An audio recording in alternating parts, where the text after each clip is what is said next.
नाज़रीन को मेरा सलाम पहुँचे। मैं हूँ वाहिद नसीम। आप देख रहे हैं फोर्थ विज़न टीवी का फोर्थ व्यू। हालात इस वक्त इज़राइल और गाज़ा में क्या चल रहे हैं, इस पर गुफ्तगू करेंगे। दोस्तों, मैंने बहुत बारीकी से अध्ययन किया, कोशिश की है ताकि मैं आपको समझा सकूं कि इस वक्त गल्फ़ की सिचुएशन क्या है, दुनिया की सिचुएशन क्या है, गाज़ा में मासूमों की सिचुएशन क्या है। माफ़ कीजिएगा अगर मैं ये कहूँ कि अगर ये तमाम गुफ्तगू मैं किसी कुछ सोशल प्लेटफॉर्म हैं, वो आप जानते हैं, उन पर अगर ये जाएंगे तो इनको हाइड कर दिया जाएगा। तो आप लोग हमारी मदद कर सकते हैं, या इस सूचनाओं को लोगों तक पहुंचाने के लिए हमारे ऐप को आप शेयर कर सकते हैं।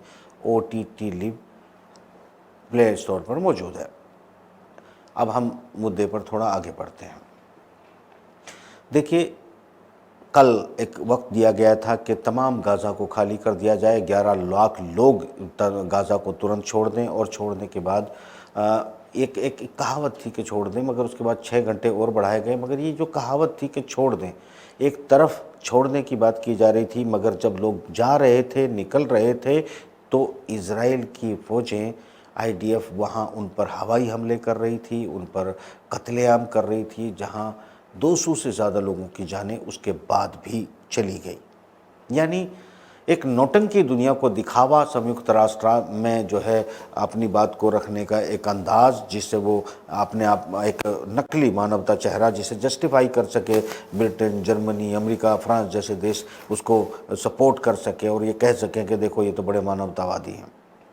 यानी जब वो निकल रहे थे, गाड़ियां लेके अपने घरों से निकल रहे थे, तो उनके ऊपर बाकायदा हमले किए जा रहे थे। 200 से ज़्यादा जानें जा चुकी हैं इस हालत में कि वो अब उनके अगर हत्थे चढ़े तो छोड़ेंगे, ऐसा बिल्कुल नहीं है। ये एक जो नौटंकी है, हालांकि संयुक्त राष्ट्र ने बाकायदा ये कहा है कि इतने कम समय में 11 लाख लोगों का निकलना आसान नहीं है। दूसरा एंगल ये है कि जो अभी मिस्र की और इज़राइल के बीच में ये तय हुआ है कि लोगों को निकलने का रास्ता बनाया जाए, मगर पिछले उन 24 घंटों से भी ये अब तय हुआ है, 24 घंटों से भी बाकायदा जो है, एक तरफ ये कहा जा रहा था कि निकल जाएं, दूसरी तरफ ये रास्ते चारों तरफ से ब्लॉक किए गए ताकि सिविलियंस को मारा जा सके इरादतन। हम यूक्रेन में लड़ाई देख रहे हैं जहां सिविलियन की मिनिमम कैजुअलिटी होती है। रशिया हमले करता है यूक्रेन के अंदर, मगर फौजी इस्टेब्लिशमेंट में या फौजी ठिकानों पर या फौजी बिल्डिंगों पर। इजराइल का हमेशा दस्तूर रहा है कि वो सिविलियंस पर हमले करता है, और यहाँ जो कुछ इक्का दुक्का नेता मारे जाने की बात कही जा रही है हमास की तरफ से, उसकी पुष्टि नहीं की जा रही है। आज भी इस वक्त भी इसमें कोई दो राय नहीं कि हमास हमले कर रहा है। पहले हमला भी हमास ने ही किया था, मगर ये हमास के हमले की कहानी आप जानते हैं कि अगर हमास हमला ना भी करता तो पिछले 1 साल के अंदर लगातार इजराइल हमले कर रहा था। और पिछले अगर 2 महीने की रिपोर्ट आप उठाकर देखेंगे तो इजराइल ने कितने एयर स्ट्राइक किए हैं गाज़ा में, आपको पता चल जाएगा। यहाँ एक तरफ चर्चाएं ये की जा रही हैं कि किस तरीके से इजराइल पर हमास ने हमला किया, उसमें सिस्टम कैसे फेल हो गया, कैप्चर कैसे कर लिया, मोसाद कैसे फेल हो गई। इन सब बातों पर एक तरह से ध्यान खींचने की या मामले को डाइवर्ट करने की कोशिश भी की जा रही है कि आप असल मुद्दे पर न आएं, न समझें। यहाँ दोस्तों, मैं भी अपनी बातों में, अपने प्रोग्राम में कई बार कुछ जो है उम्मीदें जाहिर कर चुका हूँ, और उम्मीदें पूरी हों ये ज़रूरी नहीं होता। जिस तरीके से इस वक्त ब्लिंकन ने जो है जॉर्डन की विजिट की है, जॉर्डन के बाद सऊदी अरब पहुँचे हैं, कतर पहुँचे थे। ये जो एक मूवमेंट चल रहा है कि एक तरफ इजराइल गाज़ा पर बमबारी कर रहा है, दूसरी तरफ ब्लिंकन लॉबिंग कर रहा है इन देशों को रोकने की कि ये इजराइल पर अटैक न करें, टेंशन न दें, और चुपचाप वहाँ पर जो कत्लेआम हो रहा है उसको होने दें, और जो ज़मीन अभी तक हड़पता आया है गाज़ा को भी इजराइल को आसानी से हड़पने दें। इसकी लॉबिंग कर रहे हैं।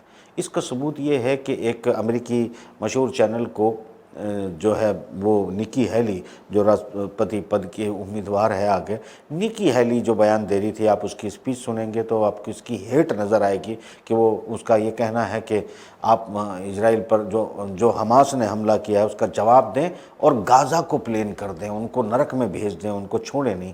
मतलब किन को छोड़े नहीं? सिविलियन को भी, यानी गाज़ा की किसी जो मांगे उठ रही हैं, बहुत से ऐसे देश हैं जहां से मांगे की जा रही है कि गाज़ा को यानी सिविलियंस को ख़त्म कर दिया जाए। हमास का वो कुछ कर पाएँ या ना कर पाएँ, लड़ने की ताकत इनमें हो या ना हो, सिविलियंस को मारकर ये मजबूर कर दें दुनिया को कि घुटने टेकें, इनसे दहशत खाएं, डरें। हकीकत क्या है, ये आज शायद सोचने का वक्त आ गया। हकीकत ये है कि दुनिया को खामोश कराने के लिए और भय फैलाने के लिए हमेशा बच्चों का, मासूमों का और औरतों का कत्ल इजरायली फ़ौज ने किया है।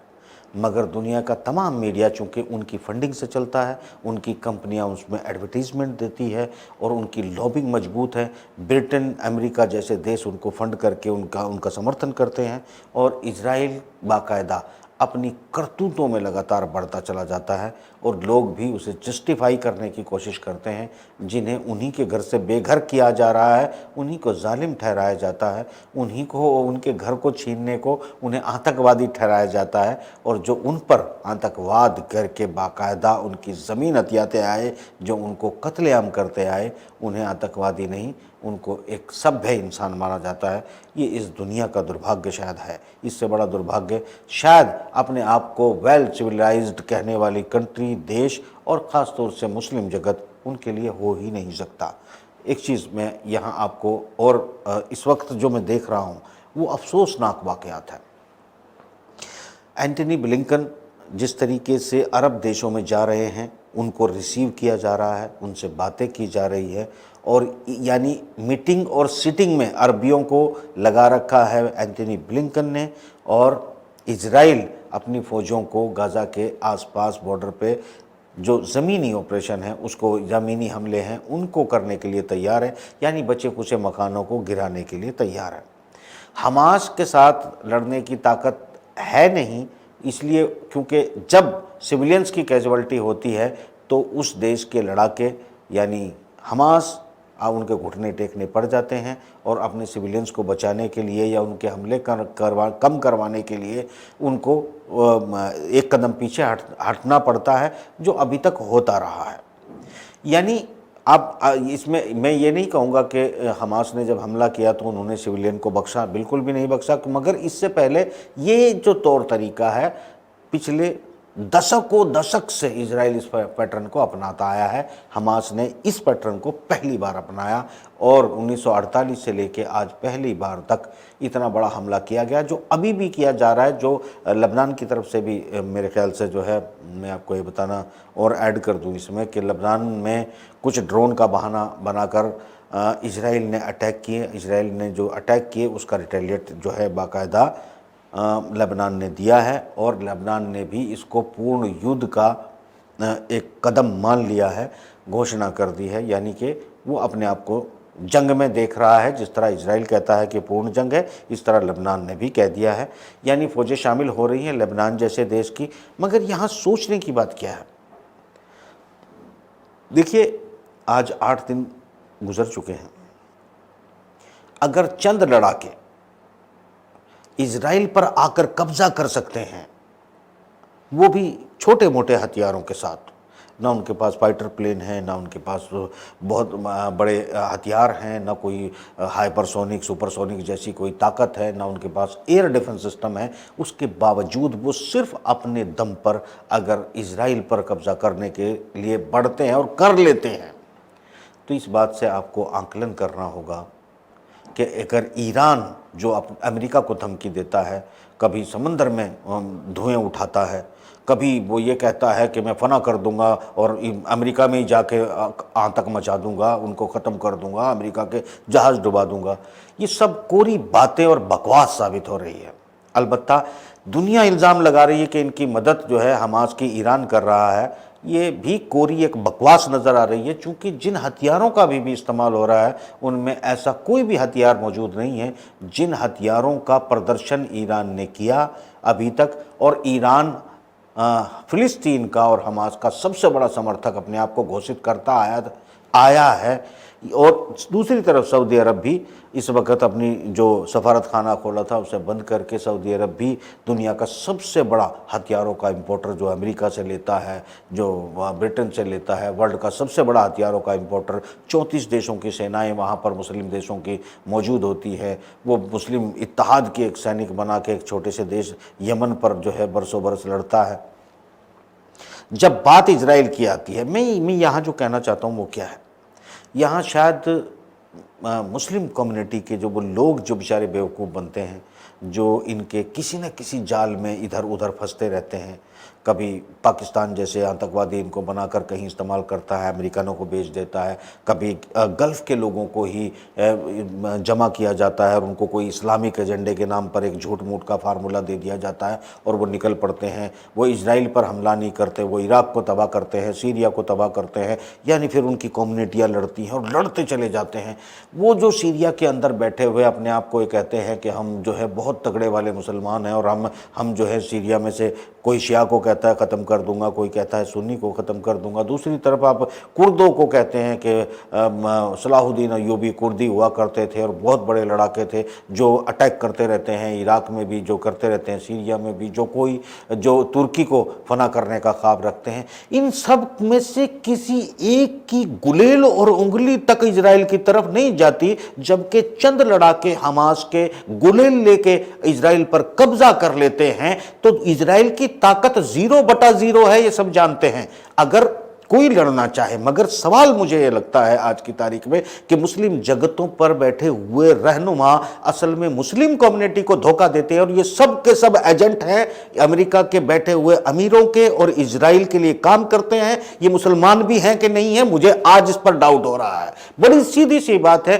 क्योंकि इनमें से अगर चंद लोग जाके इजराइल के 5 किलोमीटर को कब्जा कर सकते हैं तो ईरान जैसी ताकत क्या नहीं कर सकती, सऊदी जैसी ताकत क्या नहीं कर सकती। सीरिया अगर ISIS से अपने देश को खाली करवा सकता है रूस की मदद से, तो फिर वो एक भी गुलेल इजराइल की तरफ नहीं उठाता। तो लगता यह है कि यहां बैठे हुए सभी पपेट मुसलमानों के दुश्मन हैं। इनके बादशाह मुसलमानों को, इस्लाम को खत्म करना चाहते हैं। इनके बादशाह जो मस्जिद अक्सा को जो है बेचना चाहते हैं, जो बैतुल मुकद्दस को बेचना चाहते हैं, दरअसल इनके अपने रहनुमा ही इनके गद्दार मुझे नजर आ रहे हैं। क्योंकि 8 दिन गुजर चुके हैं, 8 दिन की लड़ाई तो हमास ने लड़ ली, गुलेलों से लड़ ली। फिर इन्होंने हाइपरसोनिक किसके लिए बनाए हैं? क्या मुसलमानों को मारेंगे? क्या ये आपस में लड़ने के लिए है? आपस में लड़ते हैं तो बड़े बड़े जहाज उड़ाते हैं। ईरान इराक लड़ते हैं तो पूरे के पूरे स्कट मिसाइल से लेके पता नहीं क्या क्या इस्तेमाल होती है। मैं ये सबूत कहता हूं, मैं इस बात में आज ये देख रहा हूं, जो समझना चाहता हूं और समझाना चाहता हूं वो ये है कि दरअसल जो मामला है, अगर कोई एक भी देश, अगर ईरान नहीं सीरिया भी खड़ा हो जाए, सऊदी अरब अगर अपनी 3% सेना का इस्तेमाल कर ले, तो मुझे नहीं लगता कि 2 घंटे से ज्यादा उनके सामने इजराइल टिक सकता है। क्योंकि हमास ने यह साबित कर दिया है कि इनमें कोई दम नहीं। आज भी हमले कर रहे हैं, उनके वो पाइप से बनाए हुए मिसाइल बाकायदा इजराइल की जमीन पर डिस्ट्रॉय कर रहे हैं और वो मुकाबला कर रहे हैं। और मुझे लगता है कि वो आखिरी सांस तक मुकाबला करेंगे। अलबत्ता ईरान का शाह, सऊदी का शाह, ये सब लोग हो सकता है कि माथा टेक कर, घुटने टेक कर इजराइल के सामने नतमस्तक हो जाएं और ये भीख मांगने लगें कि भाई साहब आप जो है इनको और ख़त्म कर दो। क्योंकि इनमें ये खुद भी जानते हैं कि इजराइल की कोई ताकत नहीं है। अमेरिका की कितनी ताकत है वो यूक्रेन में नजर आती है, ब्रिटेन की कितनी ताकत है वो यूक्रेन में नजर आती है, जर्मनी नाटो मिलकर जो है ये यूक्रेन में क्या उखाड़ लेते हैं रशिया का वो दुनिया में नजर आता है। ईरान के हथियार, इनके तमाम, इनके पैट्रियट, इनके स्कड मिसाइल, इनके जो है माफ कीजिएगा थाड़, इनके ये कौन सा डोम, फलाना डोम, सबको खत्म करके उनका कब्रिस्तान बना दिया जाता है यूक्रेन में। मगर जब बात मासूमों की आती है, जब उनके हकूक की बात आती है, जब मजलूमों की बात आती है, तो ये सब के सब खामोश अपनी पूंछ कहाँ दे लेते हैं उस जगह का मुझे नहीं पता। मगर इतना मैं ज़रूर यहाँ कहना चाहूँगा कि तमाम दुनिया के लोग भले ही दुआ मांगते रहें, भले ही जो मजलूमों के साथ खड़े होने वाले हैं वो सड़कों पर निकलते रहें, मगर तुम्हारी गद्दियों पर बैठे हुए गद्दार, मुझे नहीं लगता कि वो इंसान है, मुझे नहीं लगता कि वो तुम में से। मुझे नहीं लगता कि ये लोग जो हैं अब इजराइल से कभी इन्होंने लड़ने की, जो मेरी वो थ्योरी थी जिसमें मैंने कहा कि इनको लाकर बसाने का काम मिलीजुली एक भगत थी, फिर इनको सुपर पावर दिखाने का काम एक मिलीजुली मुस्लिम बादशाहों की, मुस्लिम शाहों की ही एक पूरी पूरी कॉन्स्पिरेसी थी। आज जो मुझे दिखाई दे रहा, आपको भी दिखाई देना चाहिए, आपको भी समझ में आना चाहिए कि अब भी मतलब एक दिन पहले भी इजराइल में बाकायदा हमास के लड़ाके घुसते हैं, कब्जा करते हैं, सैकड़ों लोगों को उठाते हैं, ले जाते हैं। वो इसका मतलब यह है कि यहां दम वम वाली कोई बात नहीं है, मगर अमेरिका के और इनके साथ यूरोपियन यूनियन के साथ मिलकर कारोबार करने वाले कारोबारी अपने आप को धर्म के नाम पर जो है दुनिया का जो है ठगते हैं, दुनिया का इस्तेमाल करते हैं और दुनिया को मरवाते हैं, धर्म के नाम पर कत्लेआम करवाते हैं। ये हर देश में हो रहा है। ये जनता को शायद आज समझना चाहिए, जनता को ये बात वाज़ेह हो जानी चाहिए कि तुम्हारी गद्दियों पर बैठे हुए धर्म के खिलाड़ी असल में वो धार्मिक नहीं होते हैं, वो तुम्हारा जान का, तुम्हारे लहू का, तुम्हारे माल का इस्तेमाल करते हैं। और ये सिचुएशन हालांकि मुझे एस्केलेट होती हुई नज़र आ रही है, मुझे अभी हमास घुटने टेकता नज़र नहीं आ रहा है, मगर एक छोटी सी चीज़ मुझे जो नज़र आ रही है वो ये है कि रशिया अगर अभी तक पूरी तरह यहाँ खड़ा नहीं हुआ तो रशिया के रास्ते में रुकावट पैदा करने वाला ईरान होगा, सऊदी अरब होगा, सीरिया होगा। मुस्लिम जगत के लोग ही मना रहे होंगे कि इन फलस्तीनियों को मारने दें, क्योंकि अगर पुतिन चाहेगा तो 2 घंटे में युद्ध भी रुकेगा और इजराइल घुटने टेक देगा। अमेरिका की औकात नहीं है, क्योंकि वो कह चुका है कि अगर तुम में हिम्मत है और तुम सुपर पावर हो तो आओ, मिसाइल चला के दिखाओ, एक कोई हाइपरसोनिक, हम 2 घंटे के अंदर लंदन को उड़ा देंगे। और वो कह रहा है नहीं है, बल्कि कर देगा। और पिछली बार में युद्ध को रुकवाने का काम रशिया ने किया था। मुझे लगता है कि अगर रशिया अपनी मर्जी से थोड़ा आगे बढ़ा तो इस युद्ध में इस बार सोल्यूशन भी निकलेगा। मुस्लिम जगत के बादशाह हारेंगे, क्योंकि मैं माफ करना, अगर ये इकट्ठे टेबल पे दिखाई देंगे तो वो भी एक कॉन्स्पिरेसी होगी। वो डर होगा पुतिन का, दहशत होगी पुतिन की, शी जिनपिंग की। असल में ये खुद इजराइल के गुलाम हैं, ये उसकी ताकत के गुलाम। ताकत तो है ही नहीं इनके पास। ताकत होती तो चंद हजार लोग गुलेल लेके आते, इनको कब्जा करते, इन पर इनको जो है जमीन की धूल चटाते, इनके लोगों को, इनके कर्नल जनरल को उठा के ना ले जाते। दम है ही नहीं। दम किन में है? मुस्लिम जगत के लोगों में, जिनके हथियार मस्कोवा डुबा सकते हैं। तुर्की जैसे देश का अगर हथियार मस्कोवा को डुबा सकता है तो यहां पर अमेरिका के, ब्रिटेन के खड़े हुए जहाज़ों को डुबाने में कितनी देर लगेगी दुनिया जानती है। मैं इस प्रोग्राम को न्यूज़ के तौर पे नहीं कर रहा हूं, बल्कि मुस्लिम जगत की आंखें खोलने के लिए कर रहा हूं कि अपने राजाओं, अपने बादशाहों, अपने प्रधानमंत्रियों को पहचानो, अपने नकली रहनुमाओं को पहचानो।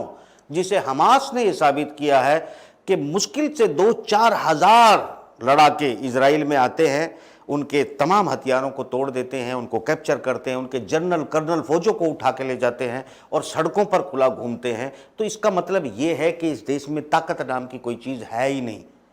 8 करोड़ 10 करोड़ की आबादी वाले तुर्की और ईरान जैसे देश यहाँ पर मौजूद हैं। 34 देशों की फौजों रखने वाले सऊदी अरब जैसे देश यहाँ मौजूद हैं। रशिया के साथ कोalition करने वाले सीरिया जैसे देश, जिन्होंने ISIS को ख़त्म किया, वो मौजूद हैं। सिर्फ चंद हजार, 2-4 हजार लड़ाके जो है इजराइल को नाक से पानी पिला देते हैं और इनको 8 दिन तक नचाए रखते हैं। तो इसका मतलब ये है 8 दिन बहुत होते हैं। याद करिएगा कि वो लड़ाई जिसे दुनिया में प्रचारित किया जाता है कि 6 दिन की लड़ाई में तमाम अरबों को हरा दिया था इजराइल ने, अरे 8 दिन की लड़ाई में चंद लड़ाकों को यह देश नहीं हरा सका।